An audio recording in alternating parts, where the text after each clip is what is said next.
নমস্কার, welcome to my channel. আবারও একটি নতুন ভিডিও নিয়ে এসেছি। হলদি সেরেমনির জন্য একটা সিম্পল সেটেল লুক নিয়ে এসেছি। ভিডিওটি ভালো লাগলে অবশ্যই সাবস্ক্রাইব করো চ্যানেলটিকে এবং পাশে থাকো। আজ আমি ইউজ করব মার্সের ফাউন্ডেশন সেট নাম্বার 7, যেটা আমার স্কিন টোনের সাথে একদম ম্যাচ হয়। এই সেট নাম্বার 7 একটু ডার্ক, ওয়ার্ম স্কিন টোনের জন্য সেট নাম্বার 7 একদম পারফেক্ট। এবং আমার আই মেকআপটি কেমন হয়েছে কমেন্ট করুন। এই হলো সেই জাদুই ফাউন্ডেশন যা আমি মিশো থেকে পেয়েছি মাত্র 325 রুপিসে।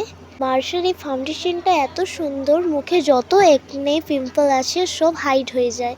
নিজের সাইডের ফাউন্ডেশন যদি হয় তাহলে সব কিছুই হাইড করতে পারে। দেখুন আমি দেখাচ্ছি আমার হাতের মেহেদিটা কিভাবে আমি হাইড করছি। মার্সের ফাউন্ডেশনটি একদম ক্রিমি স্মুথ। আমার এই ফাউন্ডেশনটি অনেক বেশি ভালো লেগেছে। অবশ্যই তোমরা যদি অর্ডার করো তোমাদেরও অনেক বেশি ভালো লাগবে। এবং কে কে এই মার্সের ফাউন্ডেশন ইউজ করো অবশ্যই কমেন্টে জানাবেন আপনারা। দেখুন কেমনভাবে হাইড হয়ে গেল আমার মেহেদিটা। চলুন এরপর মেকআপটা করে দেখাই আপনাদেরকে। আমি ফেসটি ক্লিন করে প্রথমে ইউজ করে নিচ্ছি জয়ের অ্যাক্টিভ ফ্রুট ময়শ্চারাইজার। জয়ের সমস্ত প্রোডাক্টই অনেক সুন্দর হয় এবং স্কিনের সাথে ভালোভাবে অ্যাবজর্বও হয়, তাই আমি জয়ের সানস্ক্রিন এবং ফ্রুট ময়শ্চারাইজারটা ইউজ করে নিচ্ছি। ময়শ্চারাইজারটা আমি আঙুল দিয়ে ভালো করে ব্লেন্ড করে নিচ্ছি ফেসের মধ্যে। তারপর আমি ইউজ করব জয়ের সানস্ক্রিন। এইভাবে ব্লেন্ড হয়ে গেল, মুখের মধ্যে ভালোভাবে অ্যাবজর্ব হয়ে গেল। সানস্ক্রিন এরপরে ইউজ করতে হবে, কারণ সানস্ক্রিন ইউজ না করলে রৌদ্রে আমাদের মুখটি পুড়ে যাওয়ার সম্ভাবনা থাকে। এই দেখো, এরপর আমি ইউজ করে নিচ্ছি জয়ের সানস্ক্রিন। এটি 10 টাকার মধ্যেও আসে এবং খুব সুন্দর একটি সানস্ক্রিন। তোমরা এটা লোকাল কোনো স্টোর কিংবা মিশো, ফ্লিপকার্ট, অ্যামাজন কোনো অ্যাপ থেকেও নিতে পারো। অনেক ভালো এই সানস্ক্রিনটা। এই সানস্ক্রিনটাও আমি আঙুল দিয়েই ব্লেন্ড করে নিব। গলাতেও আমি একটু লাগিয়ে নিচ্ছি, কারণ গলাটাও তো প্রোটেক্ট করতে হবে, তার জন্য। তোমরা যারা এত দূর অবধি ভিডিওটি দেখেছো তাদেরকে অনেক অনেক ধন্যবাদ এবং একটি রেড হার্ট কমেন্ট করো, তাহলে আমি জানবো যে তোমরা এত দূর অবধি আমার ভিডিওটি দেখেছো।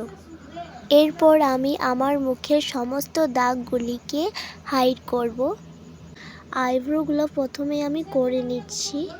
আইব্রোটা তোমরা কাজল দিয়েও করতে পারো, কিন্তু আমি আইব্রো কালার দিয়েই করে নিচ্ছি আইব্রোটা।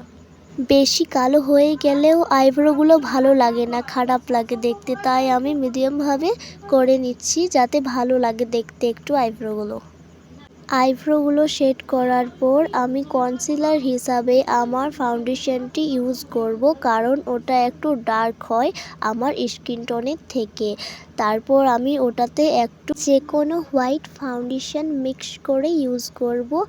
তারপর সেটি আমার স্কিন টোনের সাথে ম্যাচ হবে। অবশ্যই তোমরা দেখতে থাকো ভিডিওটি। আমার শেডের ফাউন্ডেশনটি আমি এইভাবে লাগিয়ে নিচ্ছি কনসিলার হিসেবে। তারপর আমি ওটি একটি বিউটি ব্লেন্ডার দিয়ে ব্লেন্ড করে নিব। তারপর আমি মিক্স করা ফাউন্ডেশনটি ফেসে ইউজ করব।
অরেঞ্জ ইয়েলো মিক্স একটি আইশ্যাডো প্রথমে আমি ইউজ করছি আমার আয়ে, তারপর আমি ইউজ করে নেব আইলাইনার এবং আমি কাজলটি স্কিপ করেছি। কাজল স্কিপ করার কারণ হচ্ছে আমি হোয়াইট কাজল ব্যবহার করব এবং ব্ল্যাক কাজলটি স্কিপ করব।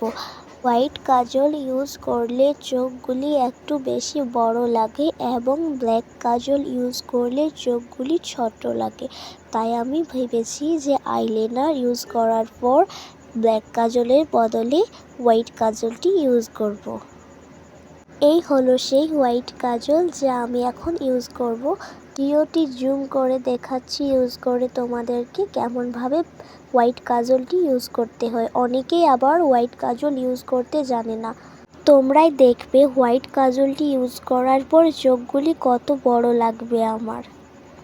এই হোয়াইট কাজলটির দাম নিয়েছে মাত্র 60 টাকা। এটি আমি অফলাইনে নিয়েছি। যারা যারা ভিডিওটি এখনও দেখছো প্লিজ অবশ্যই সাবস্ক্রাইব করে দিও চ্যানেলটিকে এবং একটি লাইকও করে দিও। যদি তোমাদের পছন্দ হয় ভিডিওটি তাহলে অবশ্যই একটি কমেন্টও করে দিও।